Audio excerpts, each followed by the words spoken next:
There are breakout stars. Then there are cultural moments. And right now, Shedeur Sanders is becoming both. From the moment training camp opened in Cleveland, there was something different in the air. It wasn't just the anticipation of a new season or the cautious optimism that always hangs over Browns Nation in July. It was something more electric, something more inevitable. It was a rising hum of players whispering on the sidelines, coaches staying a few minutes longer in the film room, and front office suits peeking out from behind tinted windows. If you're into the real story and all the messy twists they don't show on highlight reels, go ahead and subscribe. And if you're sticking around to see how this Browns QB chaos plays out, you should definitely be subscribed. Watching number 5 take command of the field. This wasn't just a rookie trying to survive training camp. This was Shedeur Sanders declaring, quietly but unmistakably, that the future had already arrived. Let's not dance around it. This wasn't supposed to happen this fast. A 5th-round pick? Sure. A developmental guy with upside? Absolutely. But jumping veterans, turning heads, and dropping dimes at Pro Bowl defenders double-taking in drills? No one put that in the script, except Shedeur. He's been writing his own storyline since the day he touched down in Cleveland. The buzz started early.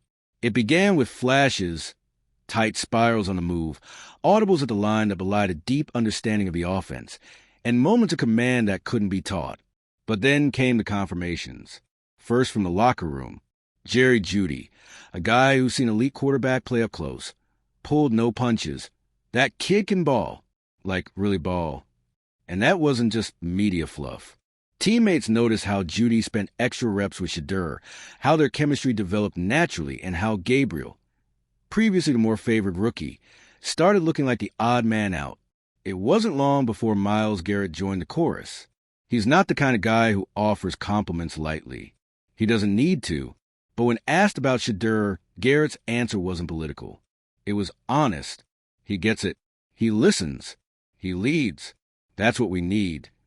Coming from the face of the franchise, that's more than praise. It's a signal. And then there's offensive coordinator Tommy Rees, the architect of a system that's demanding, methodical, and notoriously difficult for rookies to master. Rees didn't crown Shedeur outright, but he didn't have to. His smile, when asked about the young QB, said enough. Let's just say the room's getting competitive, and that's a good thing. Translation: the kid's coming and the veterans know it. Shedeur's strength isn't just in the zip of his passes or the tightness of his footwork. It's in his preparation. While most rookies spend their downtime catching up, Sanders is in the facility early, often seen reviewing film with backup linemen or pulling aside receivers to discuss route depths and timing. His hunger isn't performative. It's built in. The son of a Hall of Famer, sure, but that legacy hasn't made him entitled. It's made him obsessive about doing things right. And he doesn't just work smart, he works calm. That's what's most striking. Whether it's red zone drills or 2-minute simulations, he never looks rattled. One moment in camp stood out more than any stat sheet. An unblocked edge rusher crashed through on a misread protection. Most rookies either panic or turtle. Shedeur? He stood in, took the hit, and delivered a 15-yard strike across his body for a first down. That wasn't a throw. That was a statement. The veterans see it. The coaches feel it. Even the fans are catching on. When news leaked that Sanders had taken reps with the first team during a closed practice, social media exploded. Brown's Twitter, infamously cynical, perennially scorned, sounded hopeful. The highlight reel clips told their own story. Laser-precise touchdown passes, perfectly placed back shoulder fades, and a growing trust between Sanders and the core offensive weapons. But there's another dimension to this rise that makes it all the more powerful. Shedeur connects. And not just with the ball, with people. He speaks the same language as rookies trying to make the roster and veterans looking for one last playoff push. He's respectful but assertive. He listens, but he leads. When he talks in the huddle, people don't just hear him, they believe him. That's a rare quality, and it can't be coached. Inside the building, a subtle shift is happening. Stefanski, long married to his developmental philosophy, has begun adjusting practice formats. Quarterbacks are rotating more. Reps that were once guaranteed for Gabriel or Flacco are now fluid. Meetings are increasingly centered around Sanders' reads and adjustments. Reeves is reportedly scripting more plays around Shedeur's strengths, movement throws, layered concepts, tempo options. You don't make those changes for a maybe. You make them because you're preparing for a win. Of course, the pressure is mounting. Every rep is scrutinized, every throw dissected. But Sanders seems immune to the weight.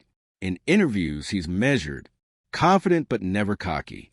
Asked about the veteran reactions to his rise, he simply said, "Respect is earned, not demanded. I've got to keep earning it." That's not media training. That's DNA. But not everyone is thrilled. There's a quiet discomfort brewing among the vets. Joe Flacco, brought in as insurance, now looks more like an awkward placeholder.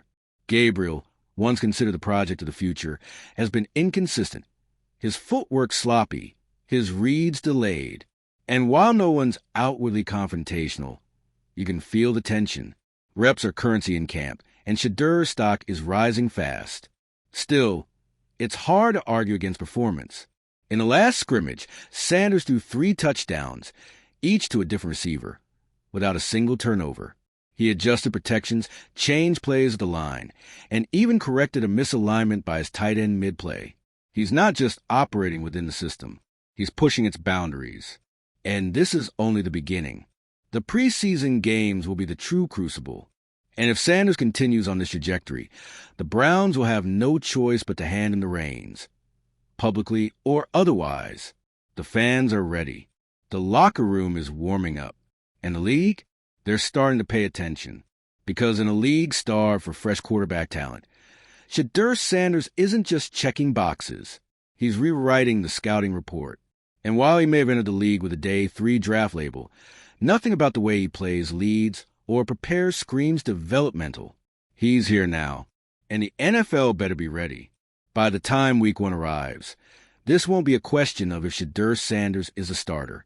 It'll be a matter of how long the Browns can hold back what already feels inevitable. In a city starved for quarterback saviors, they might have finally found one who isn't trying to be the face of the team, just a man who gets the job done.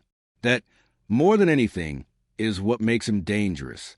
That, more than talent or hype, is why Shedeur Sanders might just be the name Cleveland's been waiting to chant for decades.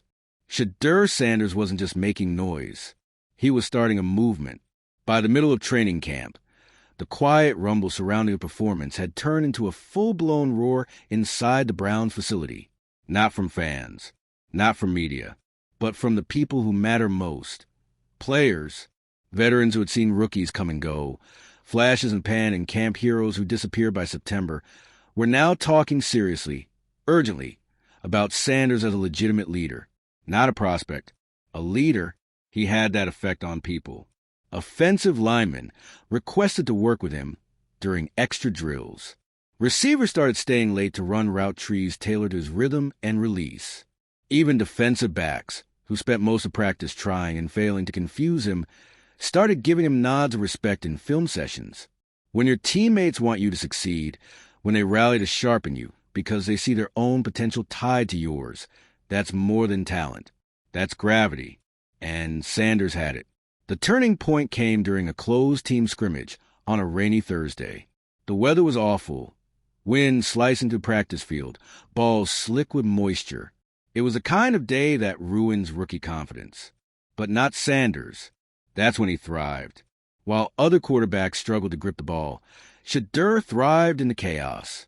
He commanded the huddle with clarity, adjusted routes to compensate for footing, and led 3 straight scoring drives, each with a different tempo, scheme, and pressure look. By the end of practice, even the defensive coaches were nodding along. This wasn't a fluke. This was a quarterback you could build around. And that's when things started to get political. You see, in the NFL, performance doesn't always dictate decisions. Contracts do. Politics do. Reputation does. And for all of Shedeur's magic, there was still a deeply entrenched commitment to the plan. The plan that saw Dillon Gabriel as a future. The plan that kept Flacco around as the old head to stabilize the room. The plan that viewed Sanders as a project. But the problem was, Sanders wasn't playing like a project. He was playing like the solution. Front office members began to whisper. Analysts reviewing practice tape behind closed doors started including Shedeur in their weekly assessments, not as a curiosity, but as a frontrunner. Marketing departments, noticing the massive spikes in jersey pre-orders and social engagement every time his name was mentioned, quietly began preparing campaigns centered around him. Internally, they knew the tide was shifting. Whether the coaching staff liked it or not, the face of the franchise was walking around in number 5. And yet, Stefanski hesitated. The head coach, never one to make impulsive decisions, remained loyal to his developmental pipeline. He pointed to mechanical consistency, progression reads, and experience gaps when asked about Shedeur's rep count. But those inside the building noticed something else, an unease, a nervousness, because for all his structure and planning, even Stefanski had to admit, this rookie wasn't playing like a rookie. There was pressure from above. 2. Jimmy Haslam had been vocal, both publicly and in meetings, that he believed Sanders should be given every opportunity to win the job, and not because of celebrity, because of substance. Haslam had watched the same tape, heard the same veteran endorsements, and seen the locker room momentum shift. He wasn't ordering Stefanski to start Sanders, not yet, but he was making it clear. Excuses wouldn't fly if talent was being sidelined for politics. Still, Stefanski held the line, and so did Sanders. He never complained. Not once.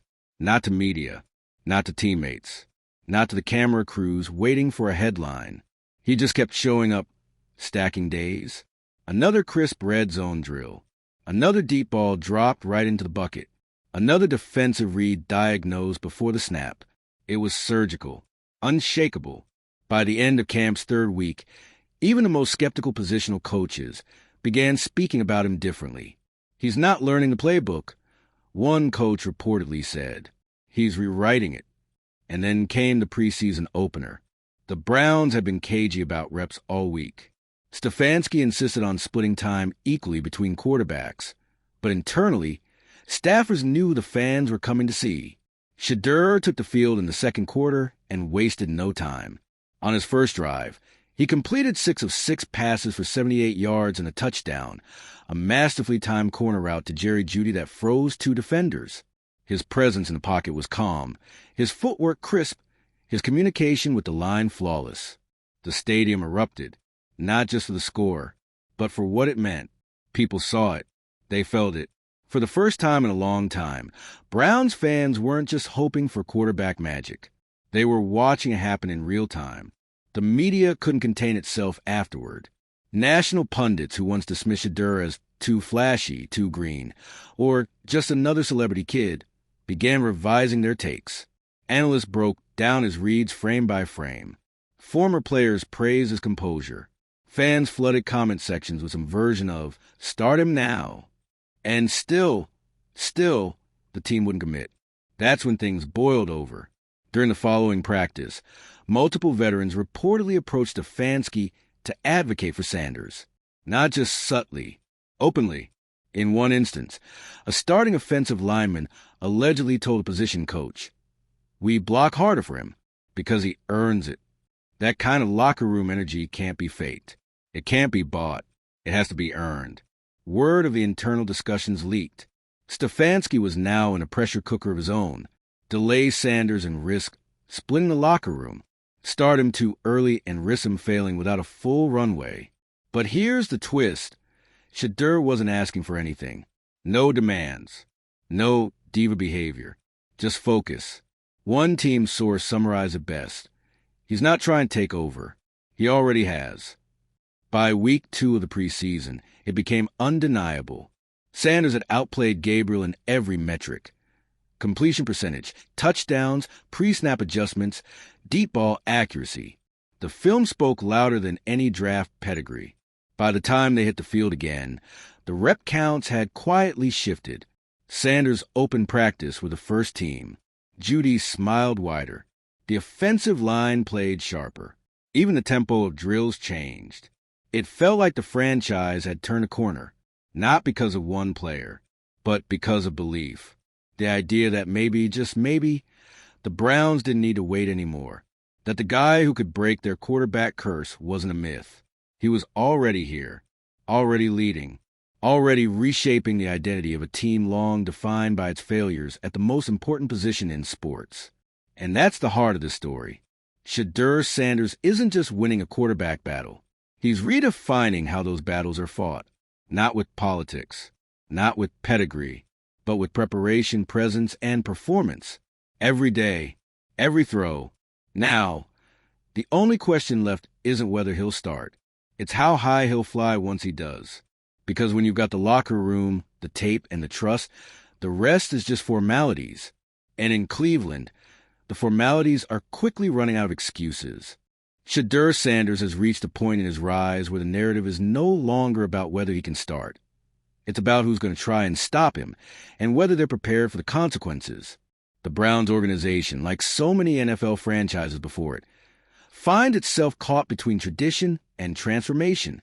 On one side, you have the institutional inertia, the established veterans, the conservative coaching philosophies, the rigid timelines for development that claim a rookie quarterback must sit, study, and learn the game before being trusted with leadership. On the other side, you have Shedeur Sanders, already leading without a title, already studying like a starter, already commanding a locker room that doesn't care what round he was drafted in. This is no longer about potential. This is about reality. Inside team meetings, it's become impossible to ignore how players respond to him. When Sanders speaks, heads turn. When he breaks down defensive alignments on film, even coaches listen closer. His insights aren't regurgitated from the playbook. They're instinctual, tested, backed by repetitions and results. And that's what separates him from a narrative that's tried to box him in since day one. Sanders isn't a product of hype. He's a product of work. You could see it during red zone drills. The way he reads leverage on the corner. The subtle pump fake to pull the safety just far enough off his spot. The throw, delivered not just with velocity, but with intent. There's an art to quarterbacking, a rhythm that can't be taught, only felt. And Shedeur? He plays like someone who hears a rhythm in every snap. There's also a unique tension brewing, one that's becoming harder to hide. The coaching staff, under Kevin Stefanski's leadership, has tried to stay measured. They've stressed patience, process, protecting the quarterback room from premature controversy. But their caution is beginning to sound more like fear. Because with each practice, each scrimmage, each whisper from the locker room, it becomes clearer that delaying Sanders doesn't protect the team, it handicaps it. Front office figures are quietly aligning with the owner's vision. Haslam's made it clear he didn't invest in Shedeur Sanders just to sit him. The business side of the franchise is already shifting gears. Merchandise plans, social media branding, national marketing angles. They're all beginning to orbit around Sanders. He's not just a player anymore. He's a brand, a movement, a face for a team long overdue for an identity shift. And the fans? They're ahead of everyone. Brown supporters, especially the younger generation raised on YouTube clips, player podcasts, and Prime's highlight reels, aren't interested in quarterback depth charts. They're interested in impact.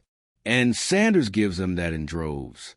Every time he walks onto the field, the energy spikes. Every time he drops back and slings a perfect ball into double coverage, the crowd doesn't cheer. They erupt. There's something electric about watching someone rewrite expectations in real time. Something addictive about watching a rookie make professionals look like JV. But with all the momentum comes pressure. And Shedeur? He doesn't blink. He's been groomed for this, not just by reps and drills, but by legacy. Being the son of Deion Sanders comes with its own set of expectations and baggage. The cameras, the critiques, the assumption that you didn't earn what you've got. But Shedeur has made a career of proving that last part wrong. He didn't walk into the league expecting a crown. He came in willing to fight for every snap, every ounce of respect. That's what makes his ascension so undeniable. Take the incident during a film session where Shedeur corrected a coach's breakdown of a blitz package. He wasn't arrogant. He wasn't loud. He simply raised a point, offered an alternate look, and, sure enough, the rest of the room saw it. He was right. That kind of confidence isn't performative. It's earned. and it's reshaping the dynamic between players and staff. Of course, there are still those clinging to the old way of thinking. The idea that quarterbacks like Gabriel or Pickett deserve the shot because they were drafted higher or have more years in system. But deserving a shot doesn't mean you deserve to start. The NFL isn't about tenure. It's about talent. And right now, nobody in the Browns' QB room is playing at Shedeur's level. Even the defense knows it. During joint practices, defenders were privately acknowledging how difficult it was to disguise coverages against Sanders. He doesn't just rely on first reads. He layers his process. Check 1, check 2, pressure read, dump off. He's methodical but explosive, cautious but decisive. In a league where one misstep at quarterback can cost you the game and the season, he plays like a surgeon. But here's what's truly remarkable. Amid all the hype, Sanders remains humble, not performative humble. Real humble. He still spends extra hours watching film, still texts coaches for feedback, still runs through red zone walkthroughs with backup receivers. He doesn't act like a star. He acts like someone who's afraid of not getting better. And that, more than anything, makes his leadership contagious. That's why the players love him, because he brings everyone up with him. When a receiver misses a route, he doesn't yell, he coaches. When a lineman gets beat off the edge, he adjusts the cadence. When a running back flubs protection, he walks him through it between drills. That kind of maturity doesn't just inspire, it builds culture. And Cleveland needs that. This is a city desperate for a quarterback who doesn't just survive, but elevates. Someone who doesn't fold under expectations, but feeds off them. Someone who doesn't just talk about changing the narrative, but embodies it. That's what Shedeur Sanders is doing. He's not waiting to be crowned. He's working like someone who still thinks he's being overlooked.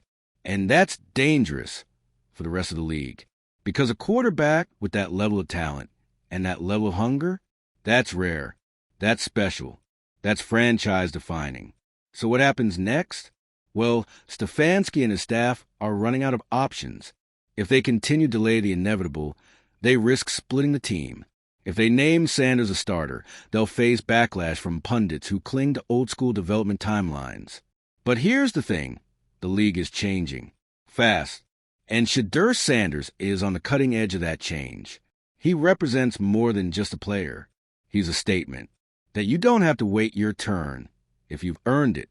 That leadership isn't about age or draft slot. That if you prepare like a pro, play like a pro, and lead like a pro, you should be treated like a pro. And if the Browns have any sense, they'll embrace that truth now before the rest of the league comes calling. Because you can already feel it. The NFL is paying attention. Quiet phone calls between scouts. Quiet whispers among general managers. If the Browns don't fully commit to Sanders, someone else eventually will. And when that moment comes, Cleveland won't just lose a quarterback. They'll lose a culture-shifting talent who could have redefined their entire franchise. So here we are. No more questions. No more hypotheticals. Just a team with a decision to make and a quarterback who's already made his case. The clock is ticking, and Shedeur Sanders is ready.